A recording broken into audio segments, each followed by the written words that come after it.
حجامہ ایک ایسا طریقہ علاج ہے جس سے باڈی سے، جسم سے گندا اور نقصان دہ خون نکال دیا جاتا ہے، اور پھر نتیجہ کیا نکلتا ہے کہ انسان بہت سی بیماریوں سے محفوظ ہو جاتا ہے، سیو ہو جاتا ہے۔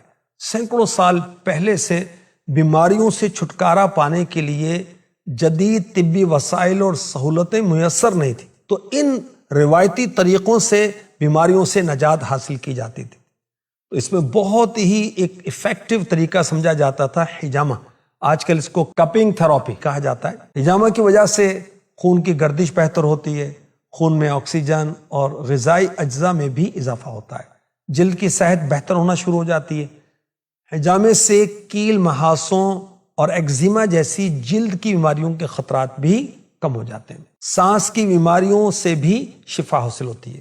کپنگ تھراپی یعنی حجامہ پچنا، اس سے سینے اور پھیپھڑوں کے تناؤ میں، کھچاؤ میں کمی آتی ہے، پھیپھڑوں کی کام کرنے کی صلاحیت میں اضافہ ہوتا ہے، اور اس سے کیا فائدہ ہوتا ہے کہ بلغم کو جسم سے خارج کرنے میں مدد ملتی ہے۔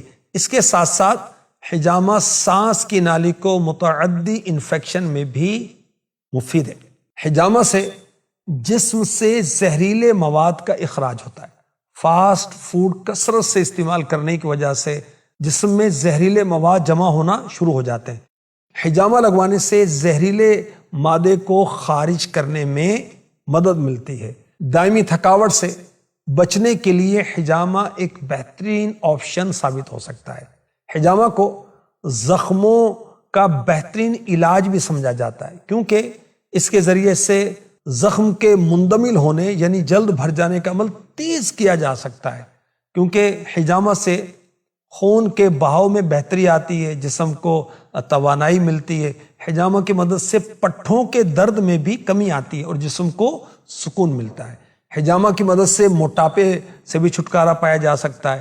ہاضمے کے نظام میں بھی بہتری آتی ہے، جبکہ دائمی سٹریس، نیوٹریشن کے غیر متوازن لیول اور مدافعتی نظام کے مسائل کی وجہ سے لاحق ہونے والے ہاضمے کے مسائل کے خلاف حجامہ بہت اہم کردار ادا کرتا ہے۔ پیشاب کی نالی کے مختلف مسائل اور گردوں کی پتھری کے خلاف بھی حجامہ بہترین مفید ثابت ہوتا ہے۔ خون کے بہاؤ میں بہتری آتی ہے، بعض اوقات جسمانی نفسیاتی مسائل کی وجہ سے جو مسائل آتے ہیں اس میں بہتری آتی ہے، اور کپنگ تھراپی کی وجہ سے مردانہ کمزوری کے خاتمے کا بھی سبب ہوتا ہے۔ حجامہ کروانا سنت مبارکہ ہے۔ احادیث مبارکہ میں ہے کہ آخری نبی مکی مدنی صلی اللہ علیہ وسلم نے پچھنے لگوائے یعنی حجامہ کروایا۔ میرے آقا صلی اللہ علیہ وآلہ وسلم نے فرمایا کہ میں معراج کی رات فرشتوں کی جس جماعت کے پاس سے گزرا تو فرشتوں نے اللہ پاک کی طرف سے یہ حکم دیا کہ آپ اپنی امت کو پچھنے لگوانے کا حکم دیں، حجامہ کا حکم دیں۔ اللہ کے رسول صلی اللہ علیہ وسلم نے فرمایا تمہاری دواؤں میں بہترین دوا پچھنے لگوانا یعنی حجامہ کروانا ہے۔ حضرت عبداللہ ابن عمر رضی اللہ عنہما فرماتے ہیں میں نے اللہ کے رسول صلی اللہ علیہ وسلم کو یہ فرماتے سنا، نہار منہ پچھنے لگوانا بہتر ہے، اور اس میں شفا ہے، برکت ہے، یہ عقل بڑھاتا ہے، حافظہ تیز کرتا ہے۔ فرمایا جو شخص حجامہ لگوانا چاہے وہ 17، 19، 21، 17، 19، 21 تاریخ کو لگوائے۔ حجامہ احادیث مبارکہ سے ضرور ثابت ہے، اور نشاندہی بھی کی گئی کہ کہاں کہاں حجامہ کروانا مفید ہے، مگر اپنی مرضی سے نہیں کرنا چاہیے۔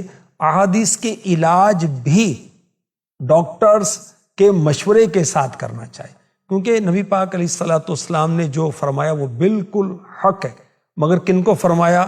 اہل عرب کو، ان کی نفسیات، ان کی کیفیات، ان کے امراض کو پیش نظر رکھتے ہوئے۔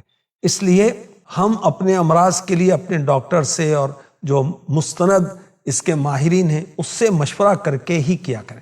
حجامہ ایک علاج ہے اور باقاعدہ علاج ہے جس سے جسم سے غیر مقصودی خون کو نکالا جاتا ہے۔ اب اس بات کو اس فن کے لوگ ہی پہچانتے ہیں، لہذا حجامہ کے لیے دیگر علاجوں کی طرح حجامہ کرنے والے کا ماہر ہونا ضروری ہے تاکہ فوائد حاصل ہو سکیں۔ اللہ صحت و عافیت مقدر فرمائے، آمین۔